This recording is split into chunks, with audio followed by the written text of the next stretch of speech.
اناس ماں کی آواز پر وہ ہوش میں آئی تھی۔ وہ ماضی کی بھول بھلیوں میں کھو سی گئی تھی۔ کیا کہہ رہی تھی؟ یہی کہہ رہی تھی کہ اس بار تو ضرور میرے ساتھ حویلی چلنا، سب تیرا پوچھتے رہتے ہیں۔ بلکہ شاہ جہانی تو کہہ رہے تھے اسے زبردستی اٹھا کر لے آیا کرو، کون سی وزنی ہے۔ رانیہ بیگم اسے پچکارتے ہوئے کہنے لگی، ماما حویلی میں کون کون رہتا ہے؟ یقیناً وہ ان دو ہستیوں کے بارے میں جاننا چاہتی تھی جن کی عظیم جنگ وہ آج تک بھول نہ پائی تھی۔ حویلی میں تیری 6 ماموں، 2 خالائیں۔ ماما وہ تو میں جانتی ہوں، اور کون کون رہتا ہے؟ وہ رانیہ بیگم کی تفصیلی بیان کو بریک لگاتے ہوئے بولی۔ وہ کچھ اور جاننا چاہتی تھی۔ ارے وہی تو بتا رہی ہوں، تیرے بڑے ماموں شاہ جہانی۔ ماما ان کے سوا بھی کوئی رہتا ہے یا نہیں؟ وہ ایک بار پھر کوفت سے بات کاٹ گئی۔ اب کی بار رانیہ بیگم اس کے لا یعنی سوالات پر گھورتی ہوئی آگے بڑھ گئی۔ وہ کیا جواب دیتی جبکہ وہ اس کے مدعے سے واقف نہ تھی۔ وہ ادھر تعارف پر منہ بسور کر رہ گئی۔ زیدین، تم نے اپنے فیصلے پر نظر ثانی کی؟ شاہ جہانی نے آج پھر اسے گھیر لیا تھا، حالانکہ وہ جانتے تھے کہ اس کا فیصلہ اٹل تھا جس میں ترمیم کی گنجائش نہ تھی۔ شاہ جہانی، میں نے عرض کیا تھا کہ میں اپنے فیصلے پر کبھی غور نہیں کروں گا، نہ آج اور نہ کل۔ زیدین، تمہیں معلوم ہے کہ اس کے اثرات کیا مرتب ہوں گے؟ میں اب اثرات پروف ہو چکا ہوں، اب تو مجھے کوئی نیا زخم درد بھی نہیں دیتا۔ زیدین کی بات نے شاہ جہانی کو تڑپا دیا۔ وہ جانتے تھے کہ زیدین اپنے بچپن سے لے کر اب تک ان حالات سے گزرا تھا۔ زیدین، یہاں میرے پاس آؤ۔ زیدین اپنی جگہ سے اٹھ کر ان کے قدموں میں بیٹھ گیا تھا۔ زیدین، کب تک ماضی میں بھٹکتے رہو گے؟ تنہائی تمہیں اندر ہی اندر ختم کر دے گی۔ گھر بسا لو، کسی محرم کو رازداں بنا لو، کسی کا گھنا سایہ اپنا لو، زندگی کے ہاتھوں میں کھیلنے کے بجائے اسے اپنی باندی بنا لو۔ شاہ جہانی دھیرے سے اس کے کندھے پر ہاتھ پھیرتے شفقت بکھیرتے رہے، اس کے اندر لگی گرہوں کو کھولنے کی کوشش کرتے رہے۔ شاہ جہانی، آپ زون کی شادی کا سوچیں، مجھے چھوڑ دیں، میں اب کچھ نیاپن نہیں چاہتا۔ زون کی شادی ہوگی، مگر تمہارے بعد۔ بس اسے منہ کھولتا دیکھ کر ڈو ٹوک انداز میں بول اٹھے، بہت فیصلے کر لیے تم نے، بہت سزا دے دی خود کو بھی اور اپنے چاہنے والوں کو بھی، اب مجھے بھی بڑا بننے دو۔ آخر ہم یہاں کیا صرف تمہارا فیصلہ سننے کے لیے بیٹھے ہیں؟ شاہ جہانی تو آج ٹھان بیٹھے تھے کہ اس سے بات منوا کے ہی چھوڑنی ہے۔ زیدین ان کی محبت پر ہرگز مشکوک نہ تھا۔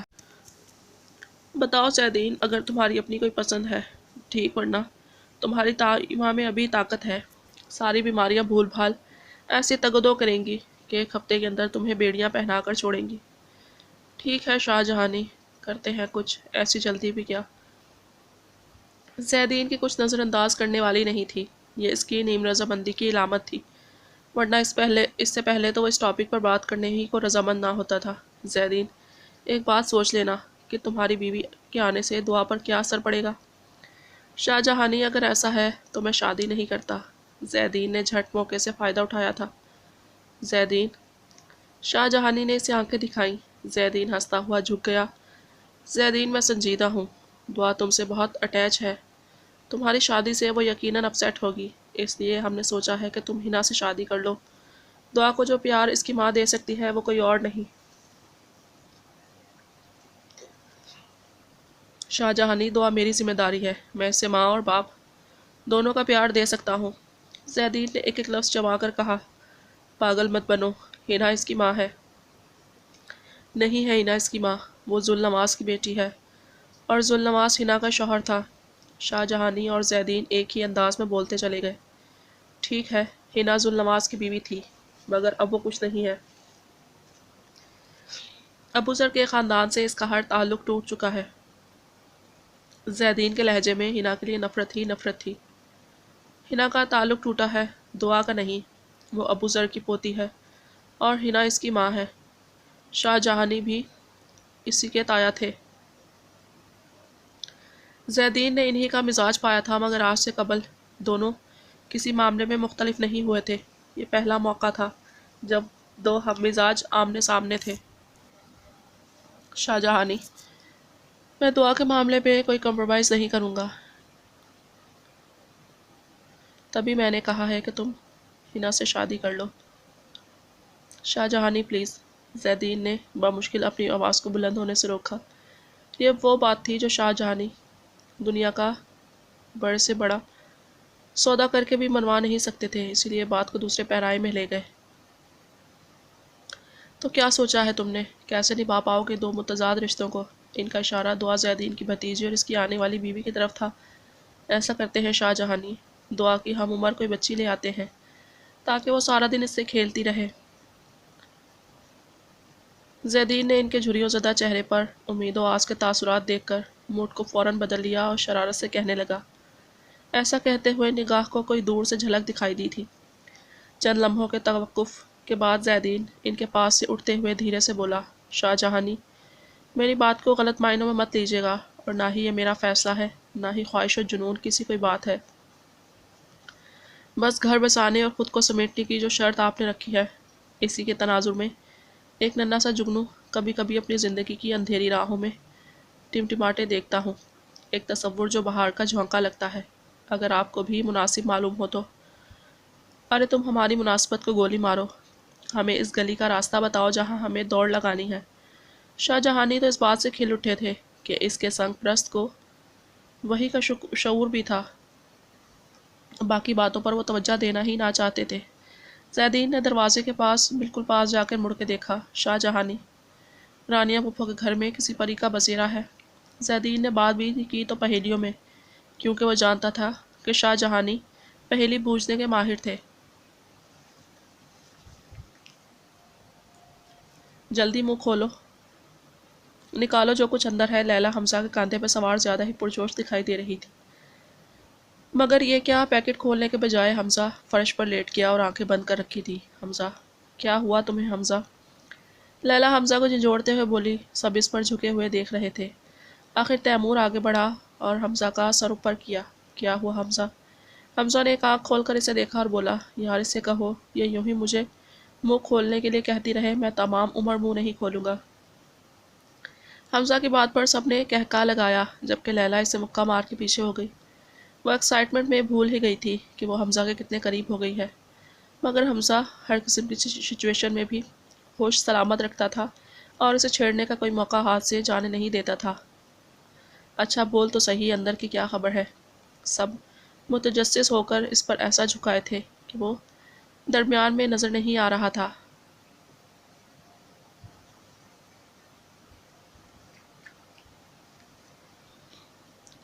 اطلاعاً عرض ہے کہ خفیہ ذرائع نے خبر دی ہے، اور ناظرین سے پہلے یہ اہم خبر سن لیں کہ یہ خبر سب سے پہلے حمزہ نیوز چینل نے آپ تک پہنچائی ہے۔ ہم ہی ہیں وہ جو ہر خبر دینے میں سب سے آگے، اور ہم اب اس سے پہلے کہ مزید گوہر افشانی اور نیوز اینکری کی بھڑکیں اور بھی چلتی، مگر سب کی طرف سے مشترکہ پڑھنے والے مکوں نے اس کی صلاحیتوں کی لوڈ شیڈنگ کر دی تھی۔ اتنا بہت ہے، یا ہم چینل کی مزید ٹیوننگ کریں؟ حارث اپنے بڑے بڑے ہاتھ کی خوفناک صورت دکھا کر بولا۔ وہ حمزہ کا دوست تھا اور اب تو حویلی کا ایک فرد بن چکا تھا، یہاں تک کہ حمزہ کا بہنوئی بھی بننے والا تھا۔ وہ حفصہ سے منسوب تھا۔ کوئی تو ہو جو مجھے ویلکم کہے۔ زون کی آواز، التجائی آواز پر سب نے مڑ کر دیکھا۔ وہ کندھے سے بیگ ٹکائے دروازے پر ایستادہ تھا اور ہاتھ ایسے پھیلا رکھے تھے جیسے پرجوش استقبال کی بھیک مانگ رہا ہو۔ وہ ایک ایڈورٹائزنگ کمپنی میں فوٹوگرافر تھا، کسی نہ کسی ٹور اور لوکیشن پر بزی رہتا تھا۔ آئیے آئیے زون صاحب، سب ایک دوسرے کو پھلانگتے اس تک پہنچے۔ لیلا نے تو باقاعدہ سینے سے سر ٹکا دیا۔ اچھا میں جا رہا ہوں، جلد ملاقات ہوگی۔ حمزہ کے غیر متوقع اعلان پر سب نے حیرت سے اسے جاتے ہوئے دیکھا۔ کہاں جا رہے ہو؟ کیسی ملاقات؟ سفیرہ جان بوجھ کر ناک چڑھا کے سوال کیا۔ اس کا یہ انداز ہمیشہ حمزہ کو ناگوار لگتا تھا۔ بس صفو، میں نے سوچ لیا ہے، زیادہ تر وقت گھر سے باہر رہوں گا تاکہ جب لوٹ کے آؤں تو میرا بھی ایسا ہی استقبال ہو۔ حمزہ نے زون کے پہلو میں کھڑی لیلا کو معنی خیزی سے دیکھا۔ لیلا سٹ پٹا کر زون کی پیٹھ کے پیچھے ہو گئی۔ ایک تو اسے ہر وقت رومانس سوچتا رہتا ہے، ہم اپنی مشکل میں پڑے ہیں۔ تیمور تب کر بولا تھا، کیوں تمہیں کون سی مشکل آن پڑی ہے؟ حارث اس سے بھی زیادہ آگ اگلتے لہجے میں بولا۔ حارث تو مجھ سے بات نہ کر، تیری شکل تو ویسے بھی گرمیوں میں بالی ماں کی طرح دکھتی ہے۔ حارث چیختا ہوا تیمور کے اوپر چڑھا، اپنے لمبے ہاتھوں کے جوہر دکھانے لگا۔ بالی ماں؟ حویلی کی پرانی ملازمہ تھی، پرلے درجے کی خوشامدی اور چاپلوس، تبھی تو گھر کے بڑوں کو پسند تھی کہ ہر وقت کسی نہ کسی کی تعریف اور بیجا خدمت میں لگی رہتی۔ لیکن نوجوان نسل ان سے سخت بیزار تھی، کیونکہ وہ ان سب کی نہ صرف ٹوہ میں رہتی بلکہ ان کی اکثر پلاننگ بزرگوں تک پہنچا دیتی تھی۔ یہی وجہ تھی کہ وہ ان سب کی شرارتوں کا سب سے زیادہ نشانہ بنتی۔ آخر مجھے بھی تو پتہ چلے کہ بریکنگ نیوز کیا ہے۔ کچھ لمحے بعد سچویشن قدرے تبدیل تھی۔ سب شرافت کا جامہ زیب تن کیے زون کے بیڈ روم میں دھرنا دیے ہوئے تھے۔ خبر یہ ہے کہ کل شاہ جہانی نے تائی ماں کو کسی کے ہاں لے کر جانا ہے، لالا کے رشتے کے سلسلے میں۔ حمزہ نے خوب ٹھہر ٹھہر کر سنسنی پھیلا کر یہ خبر اناؤنس کی تھی، جو کہ واقعی بمباسٹک اور دمدار خبر تھی۔ چینل کی ریٹنگ بڑھنا تو لازم تھا۔ سب کے سب حمزہ کے گرد مکھی کا چھتہ بنائے اکٹھے ہو گئے۔ لالا کی شادی، سب سے زیادہ ہونک تو زون نظر آیا تھا۔ لالا کی شادی کے لیے مان گئے۔ زون کا سوال انتہائی لاجیکل تھا، مگر بدقسمتی سے جواب کسی کے پاس نہ تھا۔ معلوم نہیں کیا چکر ہے، یہی سب جاننے کے لیے تو صبح سے خوار ہو رہے ہیں، لیکن تفصیلات ہنوز سے آگاہی نہیں ہو سکی تھی، اور ہو بھی کیسے، یہاں تو سب کو خبر سنتے ہی سانپ سونگ گیا ہے۔ سفیرہ نے بات کو انتہائی طول دے کر ادا کیا، مزید بھی کہنے کا ارادہ تھا، مگر شہوار نے درمیان میں بات اچک لی۔ میرے دماغ میں ایک ترکیب آئی ہے، جس سے ہمیں لالا کی شادی سے متعلق مزید معلومات دستیاب ہو سکتی ہے۔ شہوار کے سازشی ذہن نے ترکیب سوچی، سب اس کی طرف متوجہ ہو گئے، مگر وہ بات کر کے ایسے بیٹھا تھا جیسے ابھی کچھ دیر پہلے وہ نہیں کوئی اور بولا تھا۔ زون نے دانت پیستے ہوئے اسے دیکھا، مگر تیمور نے عمل کر دکھایا، اور وہ لات پڑی کہ وہ بیڈ سے نیچے جا گرا۔ کیا بدتمیزی ہے یہ! شہوار کو غصے سے اٹھتا دیکھ کر حفصہ نے بات بڑھنے سے روکنے کے لیے اسے ڈپٹ دیا، اور وہ خاموشی سے بیٹھ گیا، جیسے چھوٹے بچے کو غصہ ہو تو ماں کے سرا سے دوسرے کو ڈپٹ لینے سے اس کا غصہ ختم ہو جاتا ہے۔ ایک تو ان لوگوں کی موجودگی میں کوئی کام کی بات نہیں ہو سکتی، لیلا نے جھنجھلاتے ہوئے بولی۔ ہاں بالکل ٹھیک کہا تم نے، آؤ ہم کہیں اور بیٹھ کر بات کرتے ہیں۔ لیلا بات کرے اور حمزہ جواب نہ دے، وہ اسے یوں ہی زج کرتا تھا۔ حمزہ کی موجودگی میں تو وہ بات کر ہی نہیں سکتی تھی، کیونکہ وہ اس کی ہر بات پر فوری رد عمل ظاہر کرنا اپنا فرض سمجھتا تھا، اور مشکل یہ تھی کہ حمزہ ہر وقت ہر جگہ موجود بھی ضروری ہوتا تھا۔ چلتے چلتے اس کی ٹانگیں شل ہو گئی تھی، اور وہ 2 گھنٹے سے مسلسل کمرے میں چکر لگا رہی تھی۔ اسے کوئی سزا نہیں ملی تھی، بس یہ تجسس تھا جس نے اسے چکرا کر رکھ دیا تھا۔ آج صبح اچانک شاہ جہانی اور تائمہ ان کے پاس دبئی چلے آئے تھے۔ خوشی سے وہ دیوانی ہو گئی تھی، سارا دن تائمہ سے چپکی بیٹھی رہی تھی، لیکن رات کے کھانے کے بعد جب ابو بھی آفس سے آ گئے تھے، تائمہ نے اسے کمرے میں جانے کو کہا۔ وہ حیران سی ڈرائنگ روم سے اٹھائی تھی، اور اب مسلسل سوچوں میں گم تھی کہ آخر ایسی کیا بات ہے جو تائمہ اس کے سامنے نہیں کر سکتی تھی۔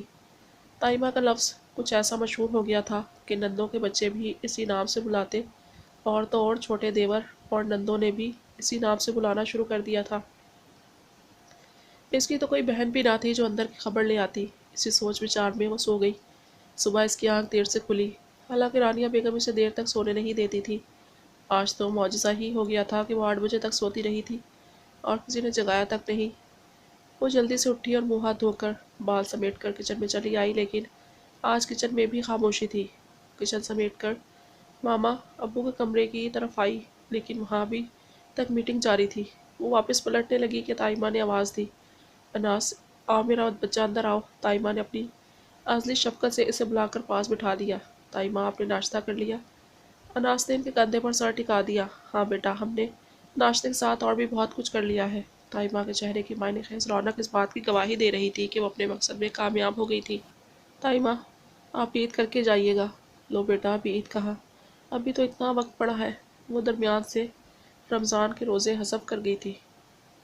میری بات دھیان سے سن گڑیا، حویلی میں شادی کی تیاریاں ہو رہی ہیں، ہم تمہیں اور تمہارے اماں ابا کو لینے آئے ہیں۔